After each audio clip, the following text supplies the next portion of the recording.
Pode me chamar de clubista de Freddy Krueger, mas eu não acho esse filme tão ruim. Ele tem ideias, ele tem coisas, mas de fato o final dele é uma grande merda.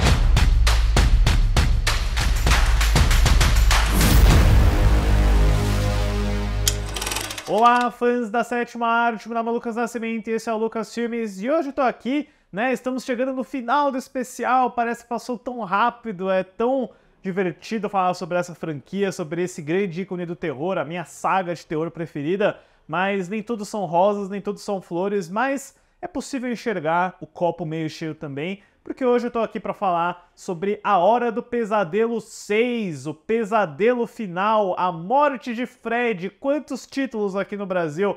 Filme de 1991, dirigido pela Rachel Talalay. Mas antes eu pedi para você curtir esse vídeo, se inscrever no canal e ativar o sininho para não perder notificação dos próximos vídeos. Bom, pessoal, apesar do Freddy Krueger ter sido um grande sucesso para New Line Cinema, é a casa que o Fred construiu, como eles mesmos dizem, né? O Bob Shaye, Rachel Talalay, Michael DeLuca, todo o time de executivos que começou com um estúdio tão pequeno e independente até literalmente financiar O Senhor dos Anéis do Peter Jackson, é uma grande trajetória do estúdio, um dia a gente tem que falar mais sobre isso.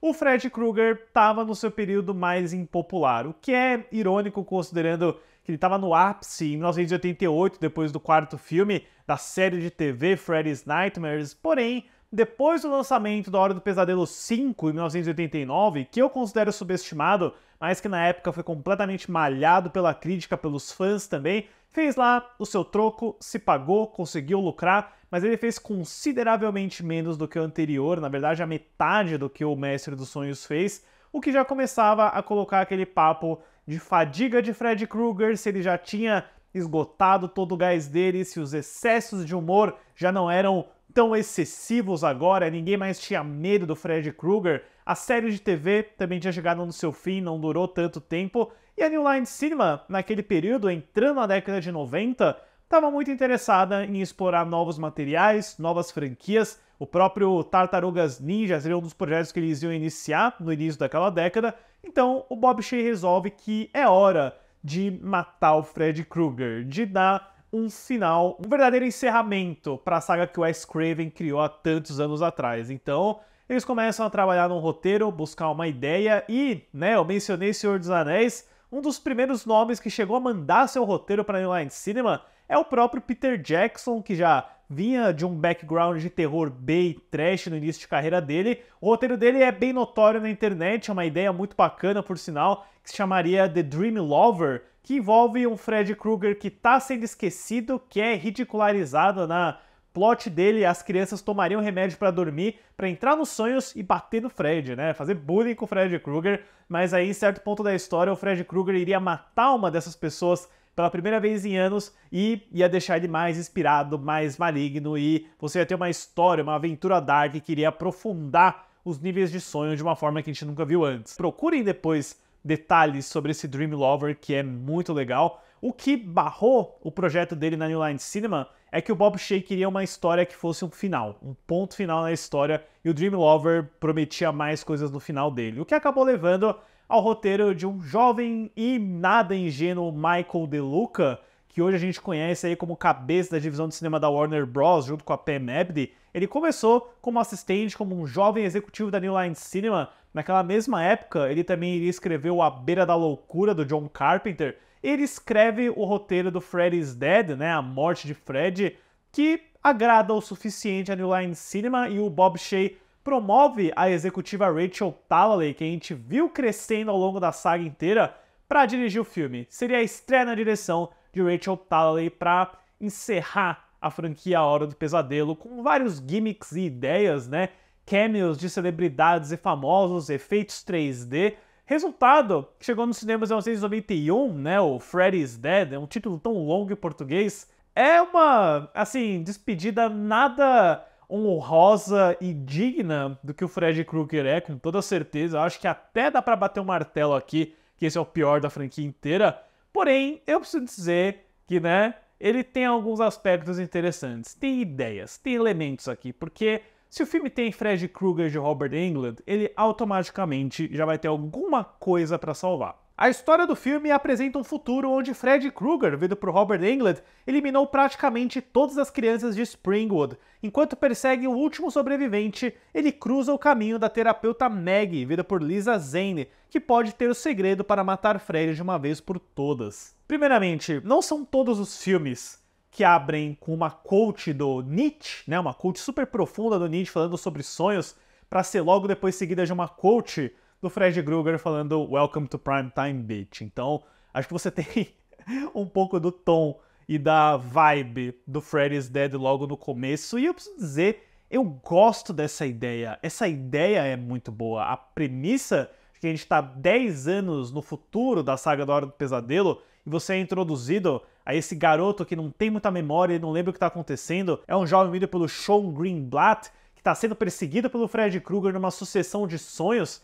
É uma puta ideia legal, tem uma execução muito interessante no começo, onde ele começa num avião, aí ele cai do avião, ele acorda em casa, aí a casa começa a cair, aí tem o Freddy Krueger de bruxa, né, isso aí é meio tosco, mas é uma ideia interessante, é diferente dos outros, e esse conceito de que o Freddy Krueger acabou com a cidade de Springwood é assombroso, num sentido meio Twin Peaks, né, porque tem uma cena que os personagens principais, né, o grupo de crianças dessa outra cidade, junto com a terapeuta vivida pela Lisa Lane, vão em Springwood, é uma cidade meio fantasma. Você vê os adultos agindo de uma forma meio catatônica, tem um festival, tipo um carnaval ali, onde todo mundo tá agindo como se tivessem crianças, mas não tem ninguém lá. Então você tem aquela sensação de cidade fantasma, de uma zona além da imaginação, que é eficiente, é um conceito bacana, e você vai vendo pichações e vestígios da canção do Fred pela cidade, escrito numa lousa na escola,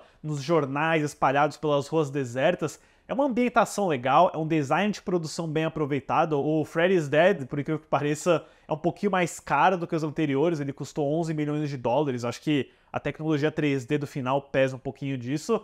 E de quebra, sim, né, Rachel Talalay, eu sei que hoje ela é mais conhecida por fazer episódios do Doctor Who, trabalhou bastante na televisão também.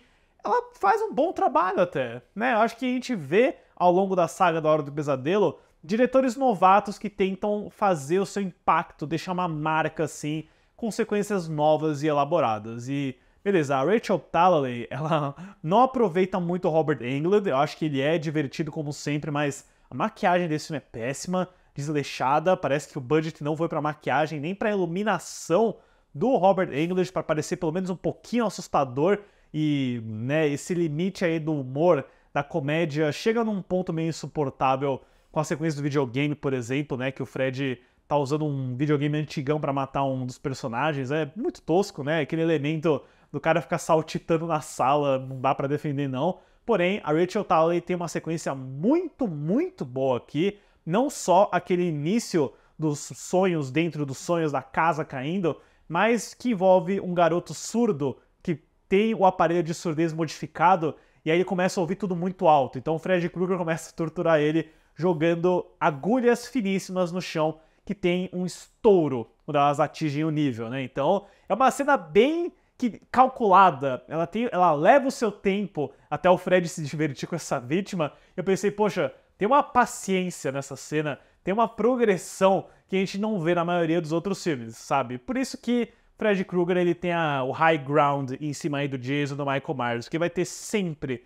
alguma ideia interessante para testar. Então, salvo esses aspectos aí, eu acho que a Rachel Talalay tem algumas ideias interessantes.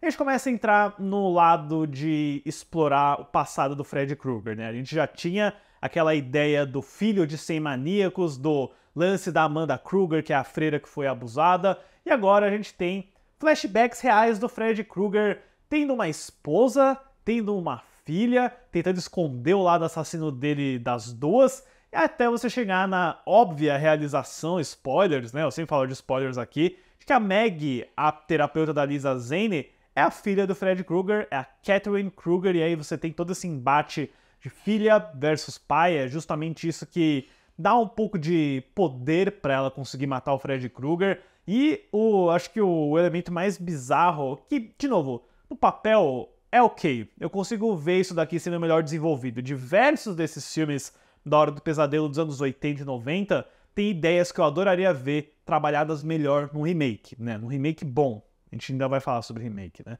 E eles têm essa explicação de que o Fred foi escolhido por 3 demônios de sonho que dão poderes pra ele, né? Então, é uma mitologia interessante no papel, mas extremamente mal executada, não tem budget pra isso, é absurdamente tosco e vergonhoso quando aparece essas minhocas de carne flutuando por aí. E o que nos leva ao grande final, né? O Fred is Dead, que é a luta da Catherine contra o Fred Krueger, e é muito ruim, sabe? Eu acho que é meio que indefensável, é feito de qualquer forma, tem um tom meio trash, ainda mais quando eles usam um óculos 3D, eles metem um óculos 3D na cara só pra ter aquele gimmick de ver o filme em 3D nos cinemas na época, mas que não faz o menor sentido dentro da história. O Yaphet Kotto, do Alien, o Oitavo Passageiro, simplesmente aparece lá e fala: usa esse óculos, vai ajudar vocês.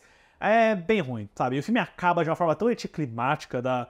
Ela fala Fred is dead, aí acabou o filme, meu. E a cena da morte do Fred é péssima também. Alguém arranja uma banana de dinamite do nada, mete no peito dele e ele explode, a cabeça sai rolando.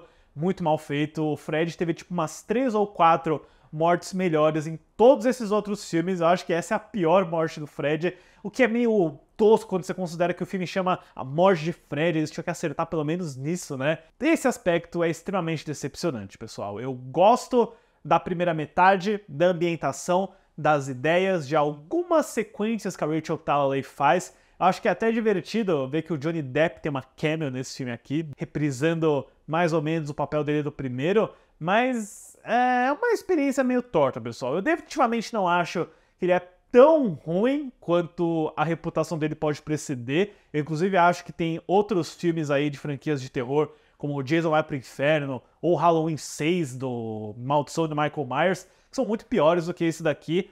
Fred Krueger, no mínimo, ainda consegue te trazer alguma ideia interessante, algum tipo de criatividade conceitual de execução e de performance do Robert Englund, que, como sempre, né, tá divertido, ainda que meio divertido demais. Então, pra Hora do Pesadelo 6, o pesadelo final, a morte de Fred, eu dou uma nota 5. Eu sei, eu sou um defensor de Hora do Pesadelo. A real é que eu consigo assistir qualquer um desses filmes tranquilamente, apesar de até eu ter que admitir que esse daqui é o mais tosqueira de todos eles. E no lado financeiro, A Hora do Pesadelo 6 chegou nos cinemas americanos em 13 de setembro de 1991, com um valor de 12,966 milhões, que ajustado para a inflação de hoje, dá cerca de 30,85 milhões, fazendo um total doméstico de 34,862 milhões, que ajustado para a inflação dá cerca de 80,519 milhões. Então, Fred Krueger, no mínimo, aí conseguiu se pagar na sua despedida dos cinemas, mas a gente sabe que, né, ainda mais pelo resultado do filme, que foi meio que universalmente odiado na época,